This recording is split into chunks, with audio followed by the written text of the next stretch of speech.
Hurt ஆயிட்டு கர்த்தர்கிட்ட வந்திருக்கலாம். ஆனா உன் காயங்களை ஆற்றத்தான் அவர் உன்கிட்ட வந்திருக்கிறாருங்க. நீ அதை மறுதளிச்சுனா மீண்டும் ஒரு காயம் உன் வாழ்க்கையில் ஏற்படும். மீண்டும் நீ காயப்பட வேண்டிய சூழ்நிலை வரும். ஆண்டவர், நான் ஏற்கனவே காயப்பட்டு தான் சபைக்கு வந்துக்கிறேன், அதனால தான் அவர் உங்ககிட்ட வந்திருக்கிறாரு. நீ அவரை அறியாமல் தெரியாமல் அவரை லூஸ் பண்ணிட்ட, அவரை லாஸ் பண்ணிட்டேன்னு வச்சுங்களேன், நான் சொல்றேன் மீண்டுமாய் சில காயங்களை அடைய வேண்டியதாக இருக்கும். ஏனென்றால் உன்னதமான நேசம் அவருடைய நேசம். அவருடைய நேசத்துக்கு இணையான நேசம் உலகத்தில் இல்லவே இல்லை. இவள் தேடி போனான், ஆனா வரும்போது ஏன் அதை விட்டுட்டான். ரொம்ப பேர் அப்படித்தாங்க, கர்த்தர் கொடுக்குற நேரத்தில் விட்டுறீங்க.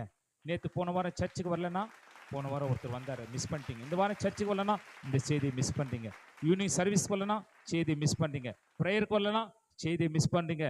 உங்களுக்கு அந்த நேரத்தில் கர்த்தர் வைத்திருக்கிற சில ஆசீர்வாதம், அவர் கதவை தட்டி, ஓ நான் வந்திருக்கிறேன், நான் உனக்கு பதிலை கொண்டு வந்திருக்கிறேன், நான் உனக்கான செய்தியை கொண்டு வந்திருக்கிறேன், இவ்வளோ நாள் ஜெபம் பண்ணிய சபையில, இவ்வளோ நாள் கண்ணீர் விட்டிய சபையில, இதோ என் ஆசீர்வாதத்தை கொண்டு வந்திருக்கிறேன் சொல்லும்போது கதவை திறந்து வாங்கி எத்தனை பேர் வாங்கி கொள்ள போறீங்க? நான் சொல்றேன், கர்த்தர் சேனைக்கு ஒரு தீர்க்க தரிசனமா சொல்றேன், ரொம்ப பேர் மிஸ் பண்ணிட்டீங்கம்மா. ஆனா நான் இனி மிஸ் பண்ண மாட்டேன்ற ஒரு எண்ணத்தோட, ஒரு சர்வீஸ் மிஸ் பண்ண மாட்டேன், ஒரு ஊழியத்தை மிஸ் பண்ண மாட்டேன். இன்னைக்கு என் ஆத்தும நேசரை தேட வேண்டிய நேரத்தில் தேடுவேன். ஆமா.